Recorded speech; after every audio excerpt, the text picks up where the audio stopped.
This is the Valley, a vanished world from a forgotten time. Here on the Welsh borders, a farm is being run by 5 hand-picked experts as it would have been nearly 400 years ago. Using only resources available in the year 1620, they are labouring for a full calendar year, turning the clock back to rediscover a way of life from an age gone by.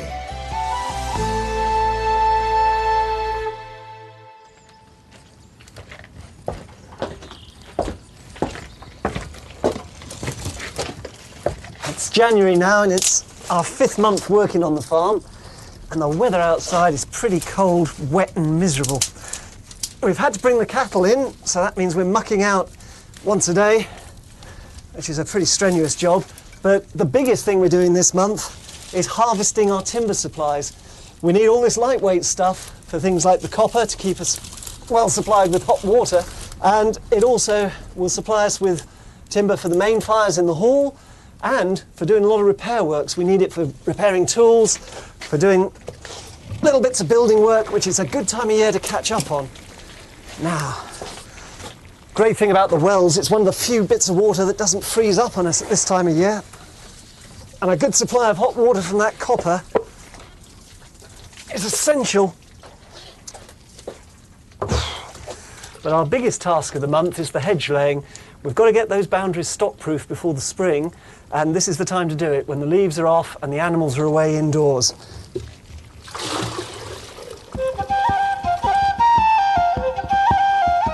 Hedge laying is crucial for fixing boundaries on a farm. It keeps the animals out of areas where they'd cause damage. January was the usual time to catch up on farm maintenance. So, professional hedge layer Nicholas McElvenna has come to show Alex how it's done. So what we're doing here is actually just like filling the gaps here, and we've got to make a stock-proof barrier now. So we're going to be knocking in some stakes, weaving this in, and then the whole thing is going to knot together. In a year or two's time, all the shoots will come through and you'll have a living fence, basically. That's the idea. You're thinking kind of a whole generation ahead. You're not really just thinking about, putting a fence up and hoping it lasts 15 years. Here, it's all about foresight and planning for the benefit of the farm. This is the first time our team has had to face really bitter weather. It may be pretty to look at, but it makes working outside particularly arduous. And it's not just themselves they have to worry about. They also have to look after their livestock. We've just had the first hard frost and snow of the winter. So we've got to break the ice up on the pond, or this will build up into a really thick layer. In London at the period, they could actually have frost fairs on the Thames because it was so solid. We're dependent on this for the water supply for the animals. Otherwise, I've got to start hauling it out of the well, and every one of those cows is drinking 10 gallons a day. So I can do without the extra work. Now that the shed for the cows is up and running, Ruth and Chloe are becoming dab hands at mucking out. Just there? A little bit further back. Okay. Excellent, thanks. I've got my little pile there. The muck's actually quite useful. We're going to be spreading this on the fields later on in the year. And it's not as easy as it looks either, is it? No. Oh, no. Chloe does it about 3 times faster than me. It's a highly sophisticated art form. Well, at least we can see today with the sunlight. Yeah, it's really nice and light in here, actually. Normally it's pitch black in here, and you honestly can't see a thing. No, you really can't. So trying to distinguish the fresh straw from the muck is virtually impossible. It's a very relentless job. You can't decide one morning, oh, don't think I'll bother, I think I have a lie-in this morning. Somebody's got to do it, so you have to get up. Rain or shine. So I put a bit of tension on him. Try and get a nice low cut. There he is. Hedge laying is all about manipulating what grows naturally. Provided they're cut only part way through, branches will continue to grow. Because the very fabric of the hedges remains alive, these boundaries literally grow stronger over time. What will happen when this next year, or in the spring even, is that little buds are going to appear here, all the way along, and if I leave this hook here, they'll appear there as well on the end. The tree will always grow at its ends.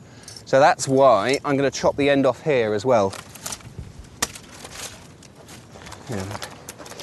See if you can get him up here. Oh, up there, yeah. Get that out of the Yeah. way. Yeah, Over the top here. yeah.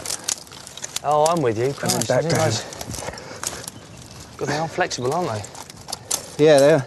And that's not going to kill it, that the fact No. that it's stretched there, that'll keep it. That'll just encourage it to shoot there. That'll be all right. He's snagging up there. You can see where he's been rubbing on that branch. This may seem like a gentle, rustic pursuit, but it helps if hedge layers are natural acrobats. If I can. Ugh.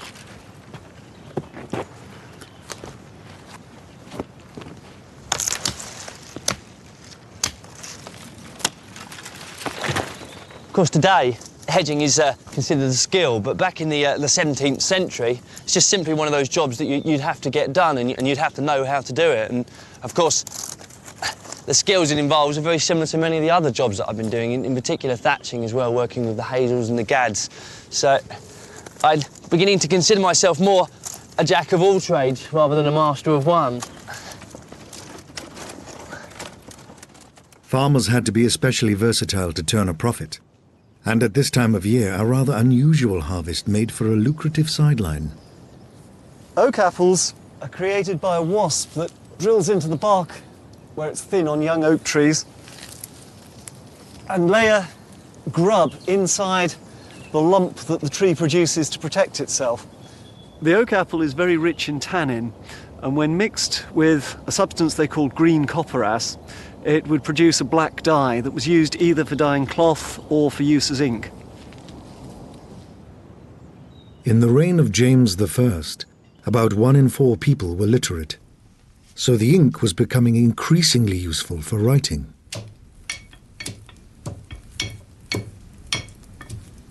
We have to grind the oak galls to a powder, and the finer the dust, the smoother our ink will be at the end of the day.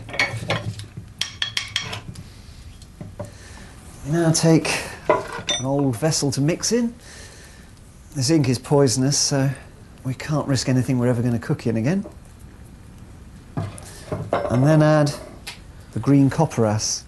So this they would have obtained from the merchants. And now a little water, not too much, or the ink will be too weak to work properly.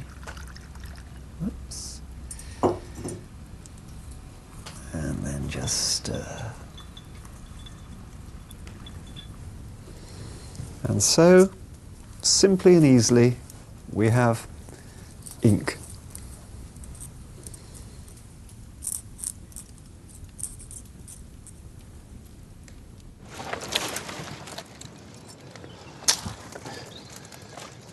Right, it's really coming together now. When I first looked at the stretch we were going to hedge, it's very much like it is down here. You've got all sorts of different sizes, and it really just doesn't look very even at all. And yet when I look back up the hedge, it really looks really formal and really professionally laid. The more thorn and scrub and things that are sticking out towards the stock, the more they're going to be put off it. It's not going to look like really great, and it keeps them away from the green shoots. So the aesthetics of it aren't that important. And really, the natural form of the trees will define what it looks like, and just trim it back roughly.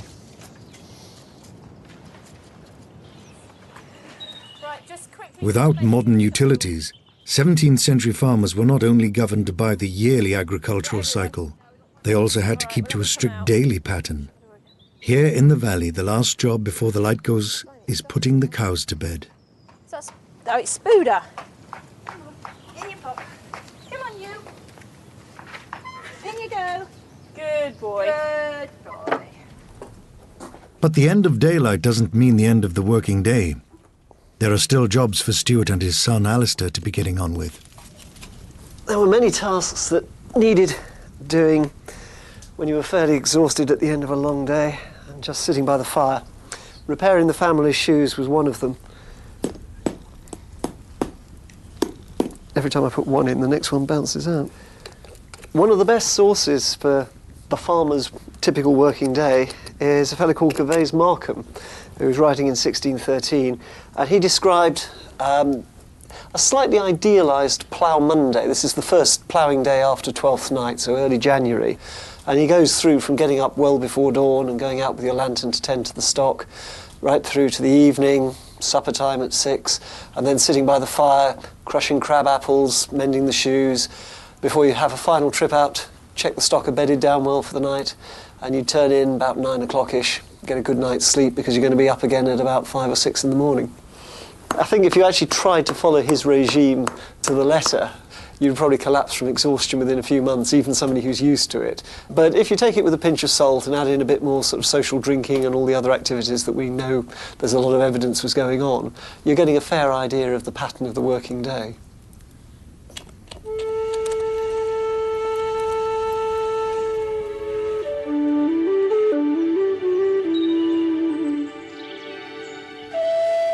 It's a bright January morning in the valley, and Ruth is following in the footsteps of farmers' wives 400 years ago, preparing medicines to combat the winter aches and pains. Just about every woman had at least some medical knowledge. Professional medicine was very expensive, both the ingredients and the advice. So for most people, domestic production was really the only sort of access to medicine. In fact, there's a quote from a chap called Robert Greene in 1595 saying, "I make my wife my doctor and my garden my apothecary shop." And that about sums it up, really. I'm making here a sage oil, which was thought to be good for rheumatic joints, pains in the joints. So particularly this time of year when it's, you're working outdoors a lot in the damp and the cold, it's the sort of thing that you want to have big stores of. I've got a load of oil in here, in which I've been boiling some sage leaves until they've gone crispy. All the juices from the sage has now come out of the sage leaves and gone into the oil. I'm going to discard this first lot, and then I'm going to put a whole fresh lot in. And then this other batch of stuff I'm working on here, I've made an infusion in water with rosemary, which frankly looks a bit gunky. We're going to distill it. Distilling was done using an alembic, a pottery cone with a spout. By cooling it on the outside, the liquid condenses inside and slowly drips out. So I just wring that out and pop them round. And it's easy enough then to sort of just change your cloths if they dry out. By distilling, it was possible, even at home in the 17th century, to extract the essence of herbs and plants, not far removed from the essential oils that can be bought in chemists today. Down at the bottom end of the farm, in Elfield, Alex and Fons have been busy putting into practice their hedging skills. We want to start putting sheep in this field. We're having to work on the boundaries to stop them escaping. And we've used a variety of hedging techniques. This is a holly tree that we've felled. We made a few mistakes. We should have had a few stakes in here.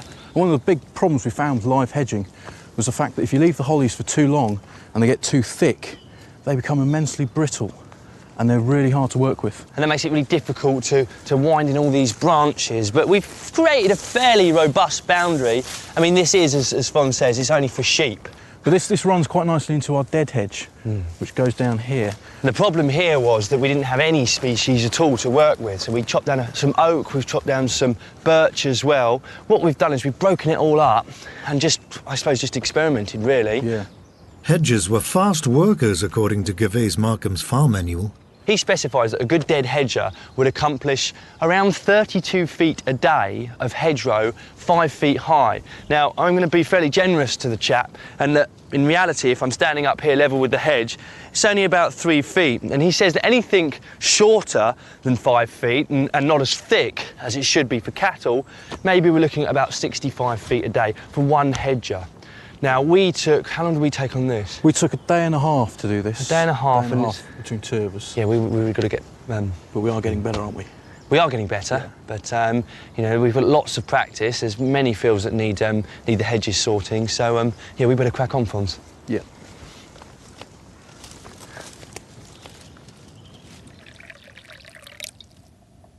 By straining off the sage oil, it can be stored for later use.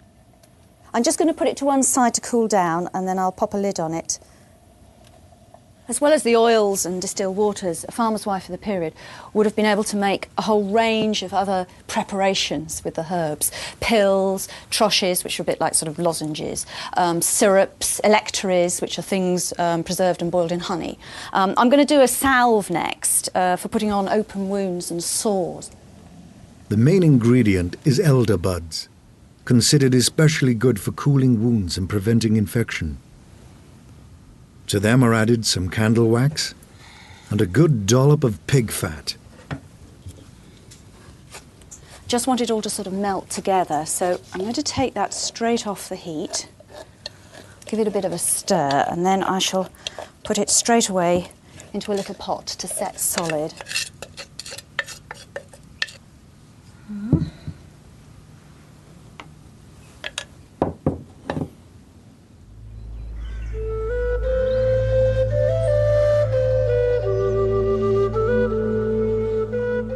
January was a key time for managing woodlands.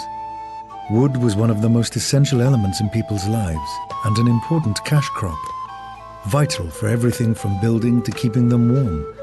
So our team are out harvesting in the coppice. We have to coppice the woodland when the leaves are off the trees, so January is a good month for it. And coppicing is a very ancient way of managing woods in this country. Goes back to at least Roman times and before. So it gives you a sustainable crop of timber.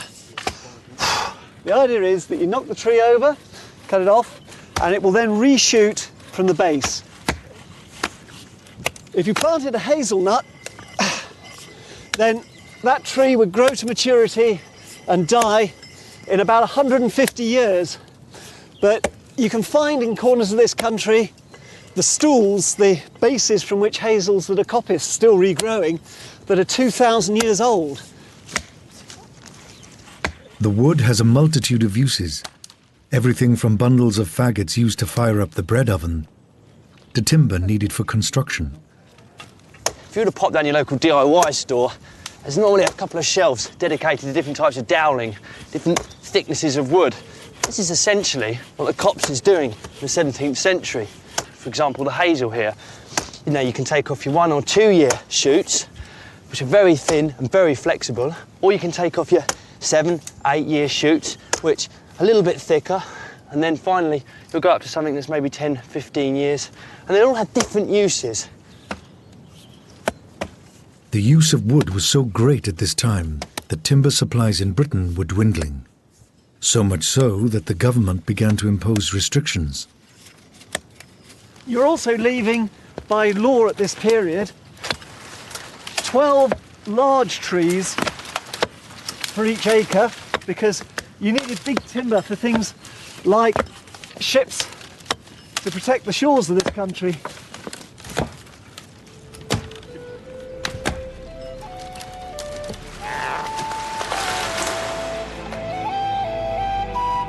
At the end of a long, hard day, Ruth has a chance to try out her 17th century remedies on her first willing patient.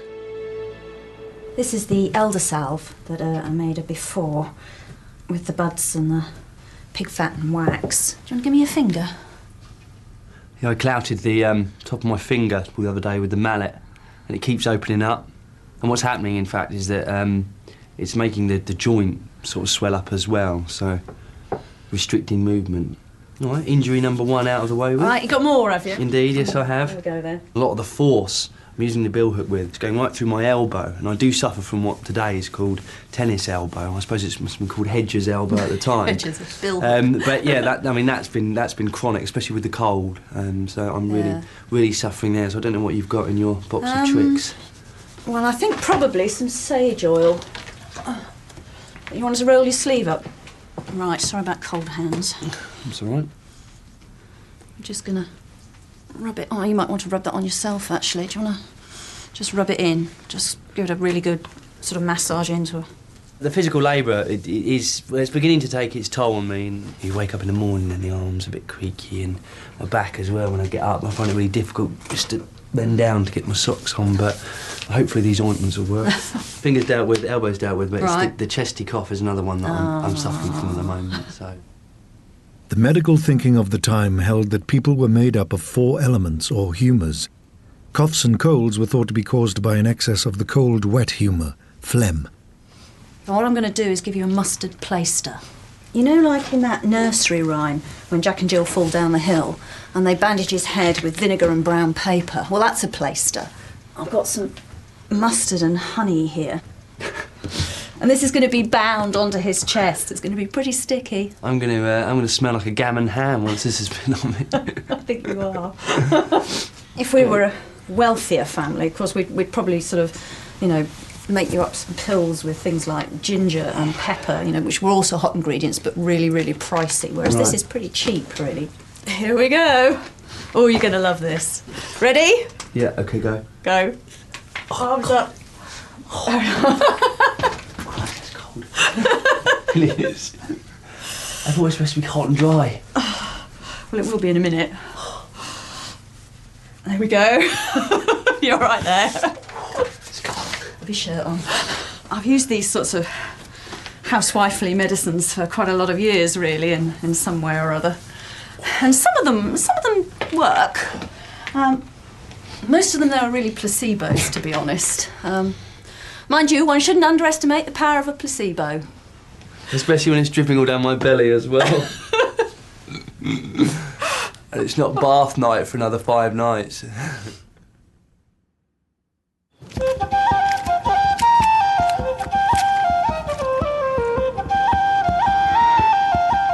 It's a new day. Time for Alex and Fons to take on the biggest project of the new year, Triangle Field. They've already cleared the mass of bracken and bramble that was here in September. Now they're trying to turn it into a working field where they can sow their spring crops. Without modern machinery, they're relying instead on the livestock. Come on. The cows will be the first animals that we'll take into the field, and they'll take off all the big stuff. Then after that, we'll be looking to get the sheep in there just to nibble down the last bits and pieces. And then finally, of course, the pigs will go in to root out all the roots and the tubers and all the grubs as well. I mean, this whole process of turning Triangle Field into arable land, it's something that would have taken place over probably many years, but we're going to accelerate the process. So it's a kind of unquantifiable workload for us. Come on.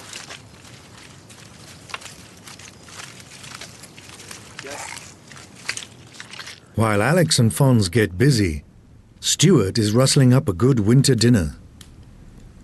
For a household 400 years ago, January marked the start of leaner times. We're now looking at long life foods, salted like the gammon, pickled with the gherkins, dried with the peas and the grains that we're using here. Back in 1620, if you didn't salt the pig, it would have rotted within a few days of actually being killed. This one's got a yellowish tinge because this gammon has been up the chimney smoking. It has a number of preserving effects. Partially it desiccates it, so it'll dry it out, but also it puts a toxic layer on the outside as well, which is going to deter a lot of bacterial action. The total of all those preserving effects on this chunk of Arthur's back leg means that since we killed him in November, it's almost in the same condition as it was then. So, to the pot. It's a quiet time in the valley's vegetable garden, with only the hardiest of crops left to harvest. Kale for supper. It's a really hardy vegetable. One of the colewort family, as are most of the things in this bed. Cabbages of all sorts are called coleworts. And they last us right through the winter. They'll cope with the frosts and things. Very, very common. In fact, so much associated with being the vegetable of the poor that people often call their sort of like gardens kale yards. I know when I lived in Chester, there's an area there called the Kale Yards, just outside the city walls behind the cathedral. Big flat area. I'm going to leave the stalks in the ground. I cut this one last week, and you can see there's little bits of regrowth coming. So if the weather stays mild, I might get another crop off the same stalk, at least a small one anyway. So I'm just going to take the tops off. One of the dishes on the menu is a classic, traditional one.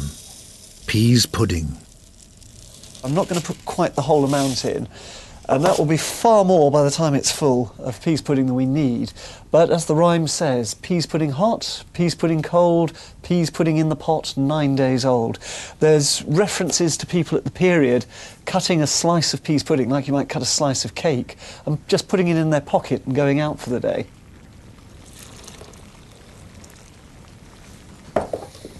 The next very simple dish, found right to the lowest social levels, is just a dish using whole grains. All we do is put this in the pot, boil it until the grains burst. It's got various names. Some areas it's called frummentry. In other areas, particularly down the West Country, they call it wash brew. If you can afford it, you can improve the flavour with a little milk or honey or whatever you can stretch to. Even wine if you're really well-to-do. So, into the pot.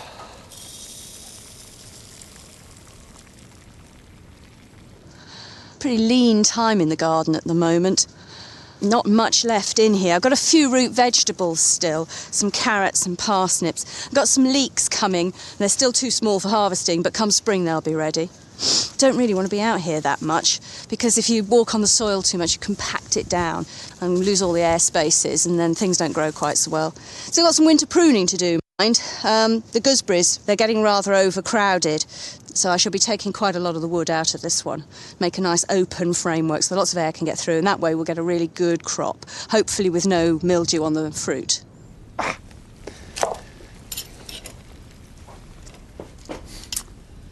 Yep, that's soft as butter. But it's far too hot to actually start stripping the rind off yet. So let's put that aside for a minute. The gammon is going to be seasoned with fresh herbs from the garden, rosemary and sage. Then the outer rind and excess fat has to be stripped off, the bone removed, and the meat smothered in a pastry case with lashings of butter. And away we go. Crimp it on. Now this is going to take about half an hour in the bread oven. The meat's pre-cooked, so all we're doing now is baking off the pastry. 5 months into the project, and the team have settled into the pace of 17th century life. Wow, look at that. That's fantastic, Stuart. Ooh, beautiful That looks colours. delicious. That looks really good. Thank you. Has everyone got gherkins? Have you got gherkins up there? You're right, it's got a good zing from the rosemary. Developing a bit of a cold, actually. Dinner by the fire offers a chance to reflect on another busy day. Why don't you wear the hat? Oh, I don't mind. I don't mind the hat. It just feels a little bit tight sometimes on the head. Try my statue cap, that's a different shape. It might work better. No, it's it's a much looser fit actually. Yeah. That's quite comfy. Put it down, see what happens. Yeah, it Put it all the way down. Oh, very But I quite nice. like the jaunty angle though. Yeah, that's fine. They're called statute caps because there was at one point an actual law saying, you know, a statute saying that people should wear knitted caps so that the A poor... statute, a law. Yeah.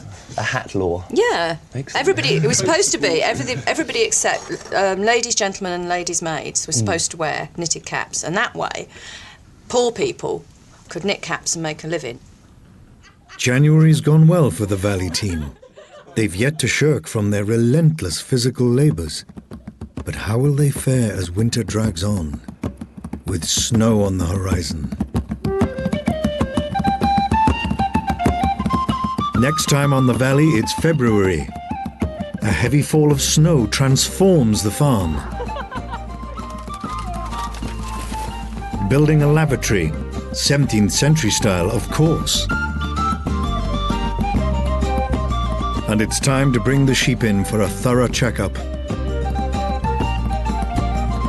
You're not going anywhere, girl.